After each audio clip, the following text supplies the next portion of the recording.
नमस्कार। चर्चा में है एक बार फिर आप सभी का स्वागत है। मैं हूं संजय उपाध्याय। चर्चा में हम उन बातों की बात करते हैं जो कि घटित हो रही हैं विश्व में, देश में, स्थानीय स्तर पर, हमारे शहर में, और जानने की कोशिश करते हैं कि ये चर्चा में विषय क्यों बने हुए हैं, इनकी बातें क्यों की जा रही है। चलिए, जैसा मैंने कहा, शुरुआत कर लेते हैं। शुरुआत करते हैं वैश्विक विषय से जो कि भारत से सीधे जुड़ता है, और ये विषय आता है ट्रंप की उस आक्रामक नीति से, ट्रंप की उस आक्रामक टैरिफ नीति से जिसकी चर्चा पूरी दुनिया में हो रही है। आक्रामक टैरिफ नीति से सभी देश एक तरीके से परेशान देखे जा रहे हैं, इसका प्रदर्शन शेयर बाजार भी कर रहे हैं, लेकिन ये नीति जो है वो कहीं ना कहीं प्रभावित कर रही है। ठीक है, उसमें ट्रंप का जो अपना आकलन है, ट्रंप की जो अपनी रणनीति है, अमेरिका के राष्ट्रपति की अपनी रणनीति है कि व्यापार घाटे को कम से कम लायक किया जाए, कम से कम स्तर तक पहुंचाया जाए, और साथ ही साथ घरेलू विनिर्माण कह लीजिए। घरेलू विनिर्माण का मतलब ये समझिए कि अपने ही देश में अधिक से अधिक उत्पादन, विनिर्माण, उसे बढ़ावा देना इस नीति का कुछ हिस्सा है।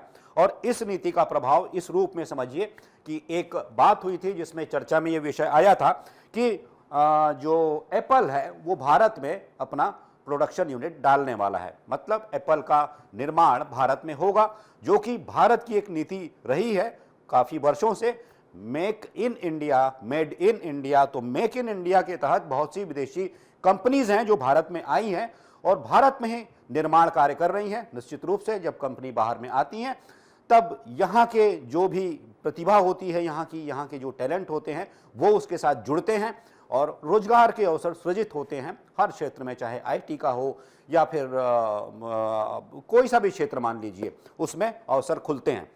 तो इसी के तहत एप्पल भारत आने वाला था, लेकिन अमेरिका के राष्ट्रपति डोनाल्ड ट्रंप ने एप्पल से ये कहा है, अनुरोध किया है कि वो भारत में अपनी यूनिट, प्रोडक्शन यूनिट ना लगाए, भारत ना जाए।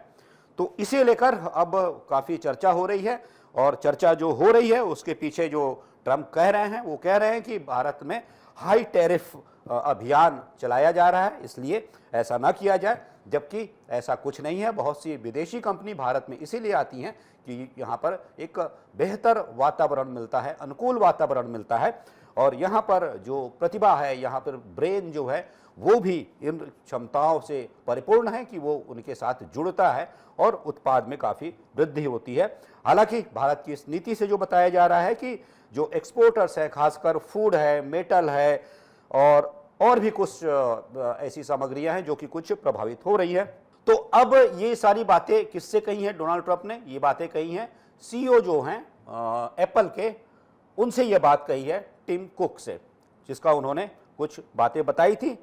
तो उसमें यह भी कहा गया था कि कुछ ऐसी बातें हुई हैं और ये अनुरोध किया गया है।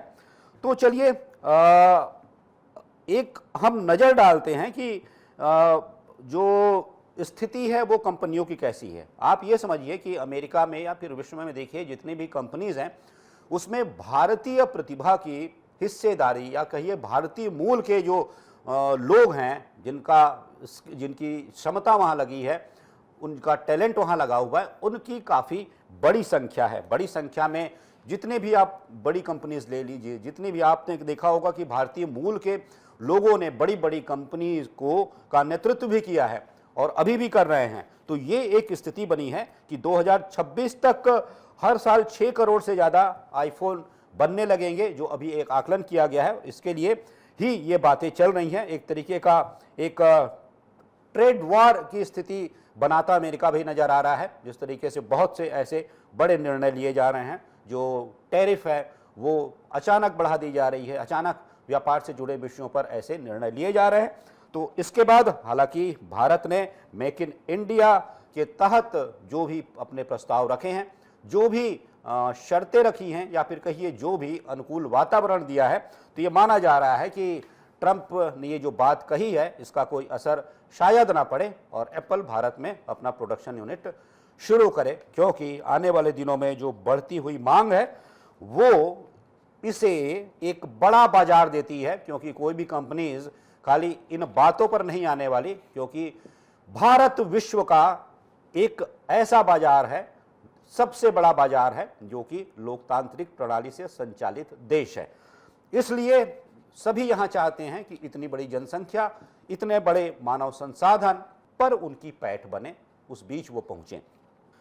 अगला विषय लेते हैं कि पहलगाम में जो आतंकी हमला हुआ था उसके बाद सेना ने स्थानीय स्तर पर, मतलब भारत के भीतर जो आतंकी नेटवर्क है उसके खिलाफ भी एक बड़ा अभियान छेड़ रखा है। जैसा कहा भी गया था कि आतंकवाद को जड़ से समाप्त किया जाएगा। प्रधानमंत्री नरेंद्र मोदी ने भी अपने कई संबोधन में बात कही थी कि आतंकवाद के विरुद्ध अब एक निर्णायक लड़ाई की स्थिति पर हम पहुंच गए हैं। तो अब देश के भीतर भी ऐसे जो क्षेत्र हैं जहां पर कि आतंकवादियों के रहने के जो टिप मिल रहे हैं, तो वहां पर ऑपरेशन चलाया जा रहा है सेना के द्वारा। अभी हाल में ही आपने देखा था कि इस अभियान के तहत 3 आतंकी, जो दुर्दांत आतंकी बताए जाते थे, वो मारे गए हैं।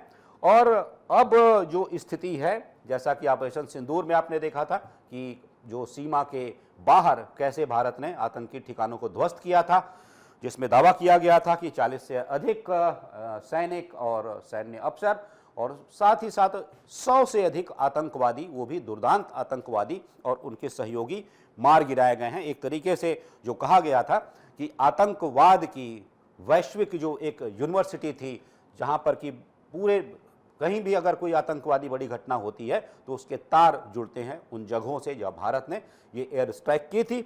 और भारत ने कहा कि वैश्विक यूनिवर्सिटी को हमने तबाह कर दिया है, जो आतंकवाद को पूरी दुनिया में फैलाने का काम करती थी, जहां पर कि एक बड़ा नेटवर्क था।